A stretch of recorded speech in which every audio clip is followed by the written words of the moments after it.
Hey y'all, I'm doing my nice new ninja deck profile. You may have not seen this one since I haven't really thought of ninjas very highly recently, but after being to this hobby league and to a duelist league recently, it's been quite a deck that got more interested into now. It's more of a deck that locks down your opponent. It can sometimes slow you down. It's mainly a deck made for single players, or if you're going to do a tag team, it's mainly best if you do with a burn deck. But this is my ninja profile. Hope you like it. So what you'll need for it is 3 Ninja Grandmaster Hanzos. He's the searcher for your deck. He searches for any ninjutsu art when he's normal summoned, and when he is special summoned you can add any ninja from your deck to your hand. Then what you'll need next is 3 golden upstart ninjas. He is the summoner monk of the deck. Once per turn you can discard 1 ninjutsu art from your hand to special summon 1 ninja from your deck.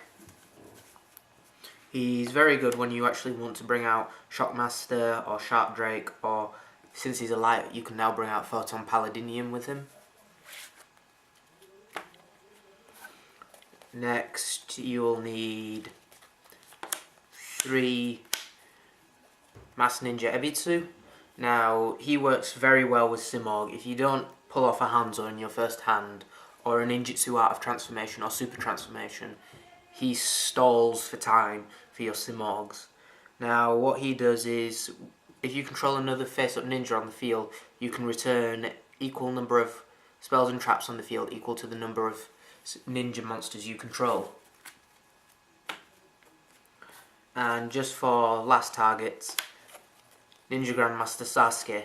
Now he's in case your opponent's got a Marshmallow on or something that's really gonna stall you for ages and you just need to get rid of it.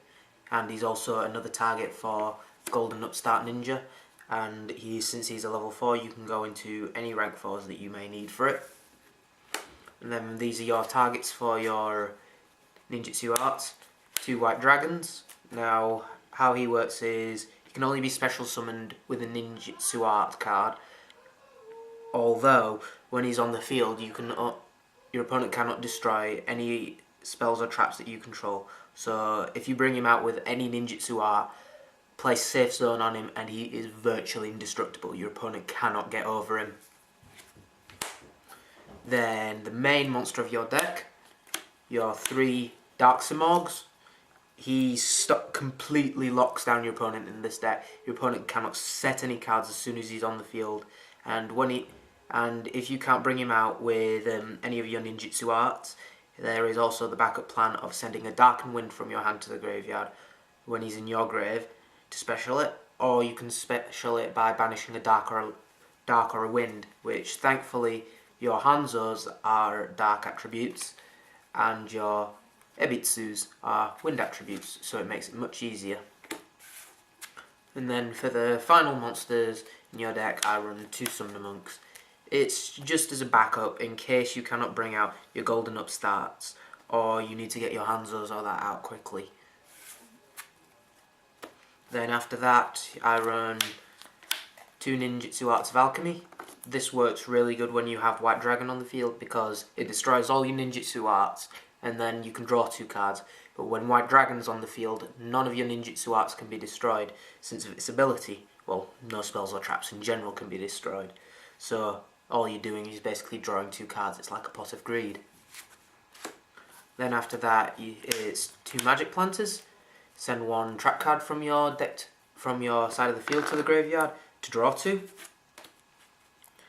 Then your Pot of Dualities. Now you might think it might slow down the deck since your Simorg relies on specialing and your whole deck more or less relies on some form of specialing, except your ninjutsu arts you usually activate during your opponent's turn, so it doesn't slow it down a great deal, not a lot. If you don't get your Hanzo, you usually use Duality to get the Hanzo to your hand if you do my legendary pull off, or you use it to get ninjutsu art to your hand. Then as your general staple, since it's a warrior deck, Reinforcements of the Army, MST, Warrior Returning Alive, Heavy Storm, Dark Hole, Reborn, and since you run so many darks, Allure of Darkness. That's just basically your general staples, and those two are just because you run so many warriors in your deck. Then onto your traps now we go, to your 3 anti-spell fragrances. Now this makes it so both players have to set the spells before they can activate them, and you have to wait till your next standby phase till either player can activate their set spell card. But since this deck goes with the Simorgh loopage, Simorgh stops your opponent from setting cards, so all they will be able to do when that's on the field and Simorgh is out is they can only just normal summon or special summon monsters. So the only fear your deck may have is of a BLS, except you can get over that really easily with your ninjutsu arts. Then after that, it works with your 2 ninjutsu arts of transformation. Send a ninja from your side of the field to the graveyard, and then special summon a wind, insect, or wing beast monster from your deck. That's up to 3 levels higher than the monster that you tributed. And then your 2 ninjutsu out of super transformations. That works by tributing a ninja on your field and a card on your opponent's field. They combine their levels and you can special summon a dragon, wing beast, any target except for your warriors in your deck, so use that to bring your white dragons out. However, when it's destroyed, banish the target. However, you use them to bring out your white dragons, so your white dragon makes it so it cannot be destroyed. Then your 2 ninjutsu arts of Rust Mist. As long as you control a ninja, any monsters your opponents special summon, their attack points are halved. And then just because of your white dragons, I run 1 safe zone. Your white dragon cannot be targeted nor destroyed by battle, so it makes it completely indestructible. And then going on to your extra deck now, you run 3 number 39 Utopias, standard. Then for your warriors, 2 Blade Armors, 2 Pepios, Excalibur,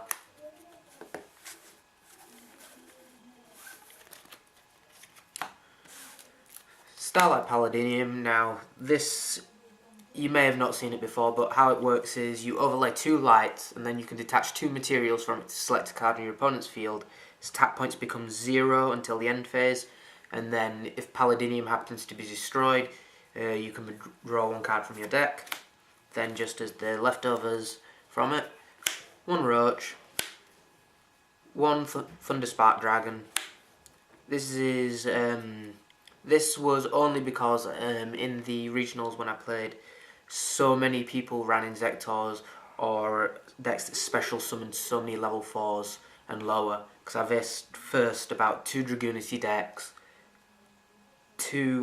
I've faced an Evil Sworn deck, faced a weird Inzektor deck that specialed level 4s like crazy, and I also have faced a Mermail deck that specialed level 4s.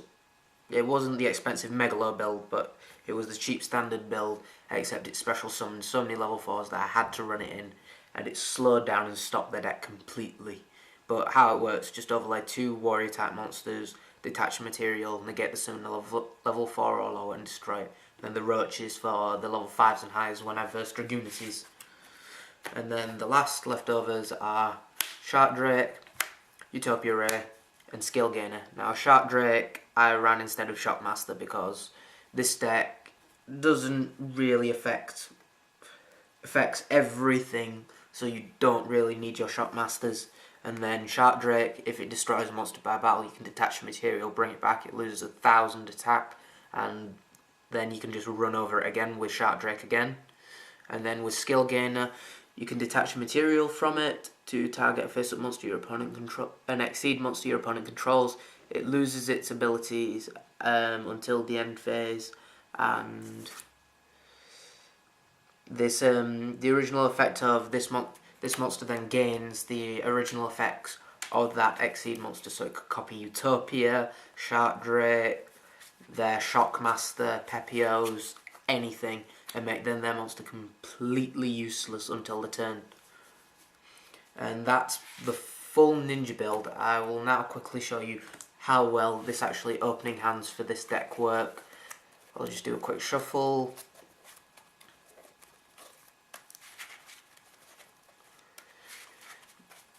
Sorry if this might take a while, but it's just how it works, and no real way I can get over it. But how it works basically with your opening hand, as you can see, Simorgh, Alola, Sasuke, and Duality. Now what you'd usually go for is your Duality, reveal 3, go for your Rota, play your search for your reinforcements. That would then search out your Hanzo, normal your Hanzo, go for Ninjutsu out Super Transformation, use that on your opponent's monster to then summon White Dragon. You would also set the other ninjutsu art. Then your next turn you would draw into Alchemy, play your Alchemy to draw 2, set your safe zone. If you want to, you can Warrior Returning Alive back your Hanzo or normal summon that, and then use activate your set ninjutsu out Super Transformation to summon your Simorgh. Then you're completely set for the rest of the turn. But I would generally now do that method after tributing your Sasuke to summon it. Then do your reinforce Warrior Returning Alive to put your Hanzo back to hand. Then do a low. Then banishing that, and then you completely set up for if your opponent plays anything, since they can't set anything, they can't destroy any of them. And if you need to, if your opponent plays anything big to try and get off your Simorgh, you just place safe zone on either one of them, and your opponent will find it extremely difficult and irritating to get over. But this is my complete ninja build, so thanks for watching, and I'll be finishing there.